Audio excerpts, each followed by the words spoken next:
Hello friends, welcome to my channel. हम पढ़ रहे हैं एफएमई का unit first, BTech first year का एफएमई का यूनिट फर्स्ट। पिछले वीडियो में हमने कवर किया था फोर्स, सिस्टम ऑफ फोर्स। अभी इस वीडियो में हम कपल के बारे में देखेंगे, कपल के बारे में पढ़ेंगे। तो चलिए शुरू करते हैं। डिटेल में पढ़ना कपल के बारे में, बहुत लेंदी वीडियो नहीं होगा, छोटा सा ही होगा। चलिए देख लेते हैं हम कपल क्या होता है। When two parallel force of equal magnitude and opposite in direction and separate by finite distance, that's called the couple। इसमें क्या बता रहा है, जब दो पैरेलल फोर्स जिनके मैग्नीट्यूड इक्वल होंगे, इक्वल मैग्नीट्यूड होगा और उनके जो डायरेक्शन जो है अपोजिट होंगे, अपोजिट डायरेक्शन होंगे और मैग्नीट्यूड इक्वल होंगे और वो कुछ फाइनाइट डिस्टेंस से सेपरेट हुए रहेंगे, उनको हम कपल बोलेंगे। जैसे हम यहाँ पे फिगर में देख सकते हैं, एक इधर है हमारा फोर्स लगा हुआ है और एक फोर्स इधर लगा हुआ है। इन दोनों की मैग्नीट्यूड सेम है लेकिन डायरेक्शन अपोजिट है। अपोजिट कैसे है, एक फोर्स इस तरफ लग रहा है, एक फोर्स इस तरफ लग रहा है, तो दोनों की डायरेक्शन अपोजिट है और मैग्नीट्यूड सेम है और ये कुछ डिस्टेंस से सेपरेट हुई है, जिसको हम आर्म ऑफ द कपल बोलते हैं। इस डिस्टेंस को हम आर्म ऑफ द कपल बोलते हैं, जो कि डी से दिखाया है मैंने इसको। और ये हमारा क्लॉकवाइज रोटेट करेगा, इसको हम आगे देखते हैं। फिर आगे हमारा क्या है,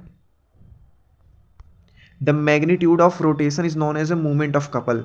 जो ये हमारा, जो हमने ये फिगर देखा,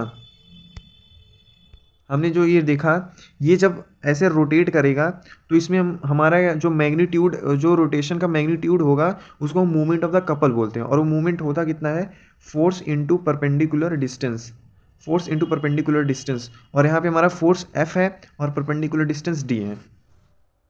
ये हमारा क्लॉकवाइज जा रहा है और ये हमारा एंटी क्लॉकवाइज, ऐसे हैं। अब हम चलिए प्रॉपर्टीज देख लेते हैं कपल्स के।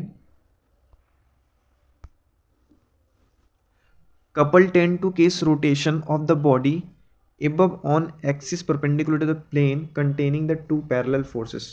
जो कपल होता है हमारे किसी भी एक्सिस पे और प्लेन पे दो पैरेलल फोर्स लगे हुए हैं, वो जो है रोटेशन में ला देता है, उन दोनों पैरेलल फोर्सेस को रोटेशन में ला देता है। जैसे ये हमारे दो पैरेलल फोर्स हैं, दो पैरेलल फोर्स हैं, सॉरी, ये हमारे दो पैरेलल फोर्स हैं अपोजिट डायरेक्शन में, तो इन और ये फाइनाइट डिस्टेंस से सेपरेट हुए हैं, जिसको डी बोलेंगे।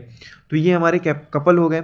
अब इसकी डायरेक्शन इस तरफ है और इसकी डायरेक्शन इस तरफ है, तो ये हमारी रोटेट कर देगी, ऐसे दोनों फोर्स को रोटेशन में ला देगी, वही बताया इसमें। दूसरी प्रॉपर्टी देख लेते हैं हम लोग, movement of couple is equal to the product of one force and arm of the couple. जैसे हमने देखा था, ये हमारा फोर्स पहला है, ये पहला फोर्स है और ये दूसरा फोर्स है और ये कुछ फाइनाइट डिस्टेंस से सेपरेट हुई है। तो हम इसका मूवमेंट निकालेंगे कैसे, फोर्स इनटू परपेंडिकुलर डिस्टेंस। वही इन्होंने बताया, movement of the couple is equal to the product of one force and arm of the couple, इसको हम आर्म ऑफ द कपल बोलते हैं। और तीसरा क्या है, resultant force of a couple system is zero. जो रिजल्टेंट फोर्स होगा कपल सिस्टम का वो जीरो होगा, मतलब force one, force two, force three, ये हमारा क्या होगा, ज़ीरो होगा। ये हो गया हमारा कपल्स।